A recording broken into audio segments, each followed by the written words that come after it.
अब हम बात करते हैं रूट ऑफ ड्रग एडमिनिस्ट्रेशन के बारे में, यानी कि वो कौन कौन से रूट है, कौन कौन सी जगह है जहां से हम दवाई को ले सकते हैं, हम कैसे कैसे दवाई को ले सकते हैं। तो बेसिकली दो रूट है, लोकल और सिस्टमिक। ठीक है, अगर हम लोकल रूट की बात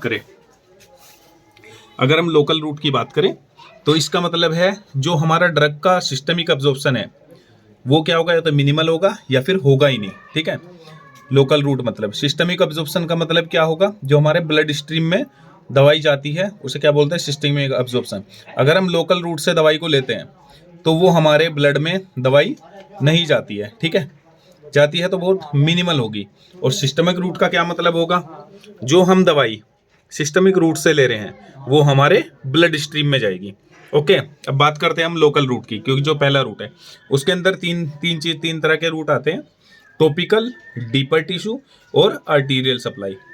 टॉपिकल क्या होगा, जो हम ड्रग जैसे कि हमारी जितनी भी क्रीम्स है, इमल्शन है, मोस्टली ये सब आती है उसमें, वो हम सरफेस एरिया पे लोकलाइजेशन के लिए जो हम सरफेस एरिया पे लगाते हैं अपने, जैसे हमने रब किया, सरफेस एरिया पे लगा के रब किया, तो वो हमारे क्या होगी, टॉपिकल रूट में आएगी। ठीक है, जो डीपर टिश्यू है, ठीक है, जैसे कि हमारे इंट्राथीकल इंजेक्शन हो गए, लीडोकेन, या इंट्रा आर्टिकुलर इंजेक्शन हो गए, वो क्या आते हैं, हमारे डीपर टिश्यू में आते हैं।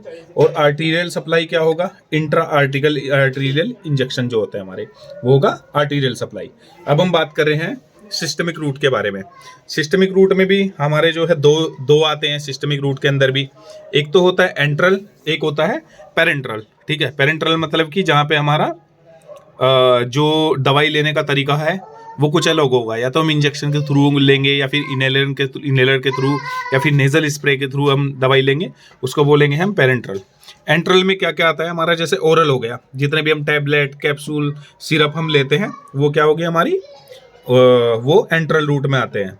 ठीक है, और ये जो मोस्टली है लीवर को बाईपास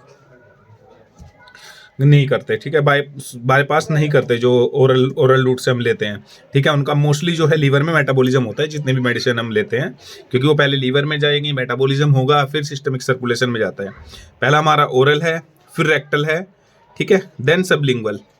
ठीक है, रेक्टल में हमारा जैसे एनएस के थ्रू, या होलो ऑर्गन जैसे हमारा वेजाइना के थ्रू सपोजिटरी लेते हैं, या फिर ऐसे जो टैबलेट है, कैप्सूल है, वो रेक्टल के थ्रू लिया जाता है। सबलिंगुअल यानी कि जो हमारी बक्कल कैविटी में रखा जाता है, मुंह के बीच में रखते हैं, और या फिर दांत के बीच में रख के उनको क्रश करते हैं, उन्हें क्या बोलेंगे हम, सबलिंगुअल टैबलेट। ठीक है, वो सबलिंगुअल वाली कैटेगरी में आएगी।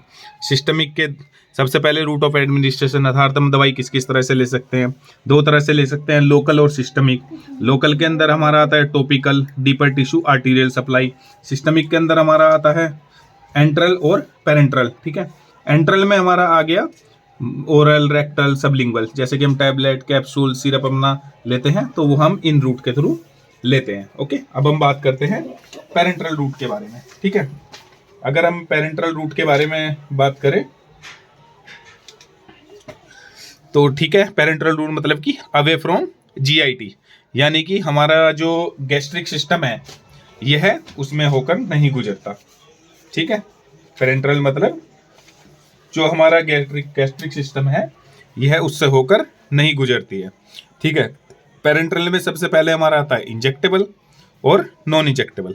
इंजेक्टेबल जैसे कि हमारे सबकुटेनियस इंजेक्शन हो गए, ठीक है, और इंट्रामस्कुलर इंजेक्शन हो गया, जैसे कि कोई ऑयली बेस है तो उसको हम इंट्रामस्कुलर दे सकते हैं। ठीक है, इंट्रावीनस यानी कि जो हमारे डायरेक्ट वेन में दिया जाता है, जिसकी बायोअवेलेबिलिटी 100% होगी।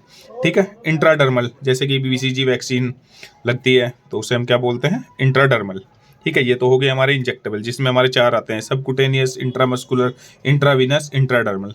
ठीक है, नॉन इंजेक्टेबल में आते हैं हमारे नेजल, कुटेनियस और इनहेलेशन। ठीक है, इनहेलेशन में एमडीआई, डीपीआई, नेजल में नेजल स्प्रे। ठीक है, और कुटेनियस में जो हमारी स्किन से रिलेटेड है। ओके, तो ये हमारा जो सब है रूट ऑफ एडमिनिस्ट्रेशन है, ये मैंने काफ़ी सिंपल चार्ट के थ्रू आप लोगों को बताया है। प्लीज़ इसको अच्छे से पढ़ लेना, अच्छे से रट लेना, और ये मोस्टली 100% चांसेस है जो आपके एग्जाम में आता ही आता है। ठीक है, फार्माकोलॉजी क्या है, ठीक है, फार्माकोलॉजी कितनी डिवीजन है, ठीक है। फार्माकोडायनेमिक क्या है, फार्माकोकाइनेटिक क्या है, ये सब मैंने आपको बता दिया है। फार्माकोडायनेमिक, फार्माकोकाइनेटिक सब मैंने आपको समझा दिया है। जो काइनेटिक में ADME आता है वो भी आपको हिंदी में भी बता दिया है। मोस्टली आपको इंग्लिश में ही ये सब लर्न करना है, क्योंकि हिंदी में भी आपकी स्टडी के टाइम पे ही आएगा, पर ज़्यादातर जो यूज़ है इनका वो इंग्लिश में ही है, ठीक है। Okay, thank you so much for today's video. अगर आपको अदर भी किसी टॉपिक पे वीडियो चाहिए होगी तो मैं वो वीडियो बना दूंगा, ठीक है।